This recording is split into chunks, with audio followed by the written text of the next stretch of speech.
Hey there, it's Kelly Donahue Piro, your favorite industry best friend. Well, I'm here to let you know that you've done something great for your agency by joining and listening in on our podcast or watching our YouTube channel. I just want to remind everybody that we're here to help. So if you need anything, drop a comment, go to our website, hang out with our chat, or just contact us. There's a problem in your agency, I got solutions, right? I like to think of it, you got a problem, I'll solve it. But let's get into the content today so that you can improve your awareness and knowledge of solutions that exist to the agency's core challenges. What other business is there that gets residual income like over and over and over? If it renews, we get paid again, and it renews and we get paid again. We want everyone to be a robot, and there's no personality, and no one can be themselves, and you must follow this script. Hearing how you sound allows you to make those changes to make sure that your clients are getting the best experience that they deserve to get. Hello and welcome back, friends, to our blog banter. We have Miss Sarah and Miss Gina both with me today, where we're talking about insurance policy servicing, key processes every agency must master. So I'm going to be diving in today about 3 areas that agencies have to master if they want to grow. Because service is not just a transaction. I can get that at a drive-through or through the computer, right? It needs to be an experience. The client experience drives retention. And y'all, what other business is there that gets residual income like over and over and over? If it renews, we get paid again. And it renews and we get paid again. Mortgage is a one-off. They get a one-time commission. Real estate, one-time commission. Go to your doctor, one-time commission. Well, I guess they keep you coming back, but it makes sense, right? A lot of times insurance can be fairly hands-off until somebody needs us or until they find somebody cuter, funner, or younger and they want to leave us to go on a different dating journey. So we need to find ways to make it consistent and keep the love alive. And we're going to talk about some of these things today. So my icebreaker question is this. What's the most frustrating customer experience you've had lately, either insurance or otherwise? I love surprise icebreakers. I have a good one, and this happened to me about 2 weeks ago, and I still haven't forgotten it. I ordered DoorDash, and my DoorDasher is driving around, and she's like, "I can't find you," and I'm looking at the map, and I'm just like, "Just take a right and go down the street," and I'm right there. And she was like, "Okay," and she takes a left, and she goes around. She was like, "I can't find you." And then she was like, "You need more instructions." And I remember in the meantime, I'm going through WOW customer service. I'm leading a class. And, we talk about how sometimes people need a friend. And I was like, I need my Chipotle. But she needs a friend. She needs a friend. She did end up returning my order. I did not end up getting my Chipotle that day. But I remember in that moment, I was like, it's 100 degrees outside. It's literally spring and it's so hot. She's probably having a really rough day. And I think at the end of the day, we all need a little bit of kindness, even though I did not get my Chipotle. But, I think also sometimes people are really frustrated, and it may not be me per se, but it's the situation. It's the things that they've got going on in their life, and they may need just a little bit of empathy.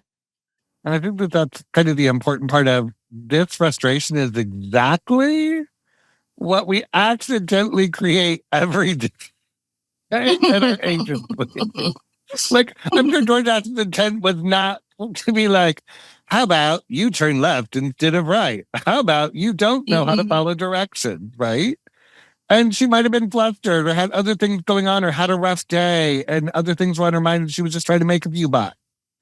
How many of our team members are the DoorDash driver on the day-to-day journey making a left when the client says, "Can you just make a right?" And they're like, oops. Recalculating. I mean, right. Please make a legal U-turn at the next available. So I think a lot of times it goes into how do processes create a better experience, right? If the DoorDashers got to do whatever they wanted, chaos would ensue. Food would go missing consistently, and there'd be no repercussion. How can you tell within 30 seconds if an agency is chaotic? They don't know who the call needs to go to. Ooh. Like, well, I can't help you with that. I'm not a producer, but we do have a sales team and they do sell. But I don't know who will take your call. I can take your number and somebody will call you back in 3 to 5 days, okay? Or another one, asking to speak to the agency owner, and they're like, I don't know. Let me find out. I feel horrible sometimes. I was cold calling some agencies for when I had a consulting business before. And whenever the service person was not confident or super like, thank you for calling today, I'd be like, I just need to talk to Andy. And they'd be like, is this who? And it'd be like the owner's name. And I would just say it. Do they know you? Do you have an appointment? I'm like, I don't have an appointment. They know me. Well, is this a sales call? I'm like, can I talk to them or not? Like, can you give me their voicemail? Like, I wouldn't answer the question. I would redirect it. And then I felt really horrible once I realized what I was doing. But it was a way through because they didn't have the training to say no. Or here's the process, right? Right. Yes, right. Let me transfer you to the mystery voicemail nobody ever checks. Let me get you to the marketing department. They will check to see if it was a sales call. And they'll call back and try to sell you insurance. I don't know. So I think those are all great things. I think that things to look at is proper transfers, which is what Gina talked about. Response time. Like, is the greeting consistent? Even insurance. We can be professional and personable at the same time. What is the danger of everybody doing it their own way? What is the insurance version of we've always done it this way? Chaos. Yes. I think if everybody's doing their own thing and they're in their own little bubble, then your customer service experience depends almost entirely on who answered the phone. Mm-hmm. Yeah. So why do agencies resist doing things in a standard way? I think they worry their team is going to get upset because we want everyone to be a robot and there's no personality and no one can be themselves and you must follow this script. When that's not the reality, it's so that there's a consistent experience provided for your clients. And then in those moments that you get a stressful call or it's a little lengthier, you know what to go back to. You have something to redirect you and ground you in the moments where you're ping-ponging all over the place on a call. And I think the first impression normally starts with the phone greeting, right? It's also how you can tell if an agency is chaos if they're stressed out when they're answering the phone. Like, don't know what to do. We've talked about these things. So I used to make fun of the fact that one of our number one processes was phone answer and transfer. I used to be like, people don't know how to answer a phone. And then I was like, oh, yeah, no, people don't know how to answer a phone, right? Like, what is the agency standard greeting? Is it one thing or another? There's no right or wrong answer as long as it's consistent for the agency. But we need to remember most CSRs and most agents are not trained on account optimization or experience. They're trained on transacting the transaction. I can go through the McDonald's drive-thru and get my hamburger just fine. The boxes get checked. I'm now full. Or I can go down the road and they're like, shut up, welcome, we're so excited for you again. We have your favorite table by the window. Do you want that dirty martini to start? And I'm like, hello, you know me so well. And they got the appetizer started. Then I get my burger with all the fun toppings. Then they pre-order my dessert so I can take it home later. My second martini's on the way. We have a great conversation and I blow 10 times what I would have at McDonald's on a simple hamburger meal. Clients are willing to pay for experience when it's great if we have the right client. So I think we really have to standardize what does the ideal client look like? How do we know that the team is providing the service the client deserves and not overspending their time in the wrong place? And a lot of that comes to auditing and accountability, which is inspecting what you expect. So why do leaders avoid auditing calls? Accountability can be hard. It can be crunchy. It can be a family-owned business where it's like, how do I tell my brother or my sister that this call is really not great? But I also think it's better for us to audit and find things or inspect what you expect by asking your team what they know, demonstrate what you know, teach me what you know. So that way we find out before our clients find out that they may not know what they're talking about, right? I think sometimes also not only is it important for leadership to listen to their calls, I can't tell you how many times when I was first starting in insurance where I would listen to my own calls and I'd be like, do I sound like that? Yeah. Is that really the way that came across? Or even worse, sometimes I'd be like, I sound like a chipmunk. Like, what am I doing? Right. And so I think a lot of people, they don't like to listen to calls of themselves because it's like, I don't like the way I sound, but also hearing how you sound allows you to make those changes to make sure that your clients are getting the best experience that they deserve to get. So definitely inspecting what you expect is so important because would you rather find out first or have your clients find out and file an E&O claim that they don't know what they're talking about? Sometimes we're worried about listening to calls and providing that feedback because I don't want to micromanage you. I don't want to watch over their shoulder and critique every little step. But I always let leaders know that the reality is if you don't follow up and follow through with your team, you're not setting them up to succeed because they could be making a mistake over and over. And if you don't give them the encouragement and find their area of opportunity, they'll never correct it. And you're just constantly in that loop of nothing changing.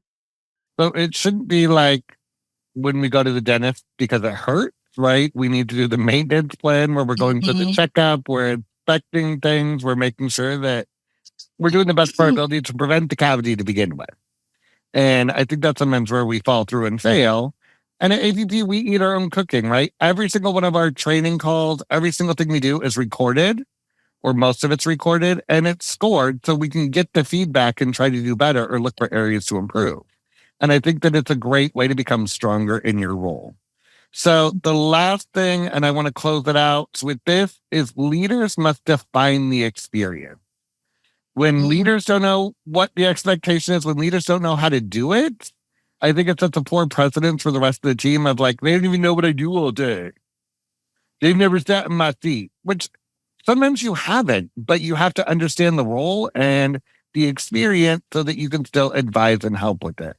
So why do some agencies just assume standards magically happen?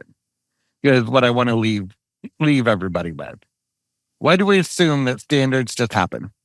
I think a lot of times, I have this thought process and although I don't articulate it, I just assume that everybody else is on the same page. And then it's like, in my mind, we have standards, but are they written down? Are they documented? Have they been shared verbally? Or is this just something that maybe we dreamt about how everybody is just on the same page and then we're looking at our numbers and we're not trending in the right direction?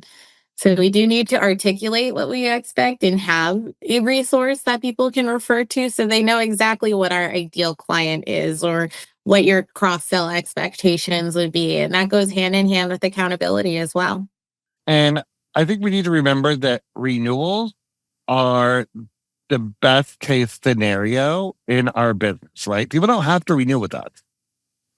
But when they do, it's really like, oh my goodness, thank you so much. But I think we take it for granted. I think we need to reach out ahead of time. We need to set the expectation for the client on what to expect with the renewal. I think we need to have those conversations at least once a year. And I think it's one of the biggest areas where we leave money on the table is not having a clear renewal process. The renewal process is either protecting retention or destroying it. And we have to decide, do we want to retain what we've got or do we want to just buy new all the time?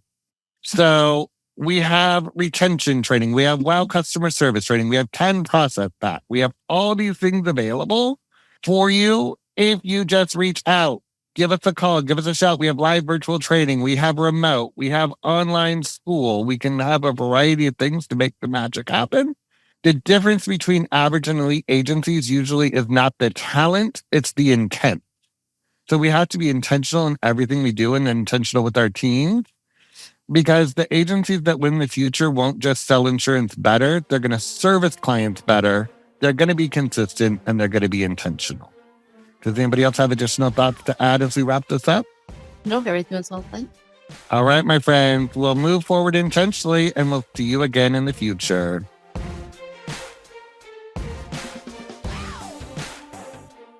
Well, I hope you enjoyed that. It is so fun giving you guys tips and tricks every single, week out there. Remember, you can find us on social media for updates. You can like or comment on this podcast or video, and we're here for you. And check out our website. There's a ton of tools. We have over 1,000 blogs on our website. We have over 1,000 videos on YouTube. You can search and find answers to your top questions. But also, if you need a little bit more help, you want a best friend that's there cheerleading for you, giving you the guidance that you need, and being there on some of those tough days, let us know. We'd love to meet your agency and learn if we're a good fit. All right, signing off. Go sell insurance.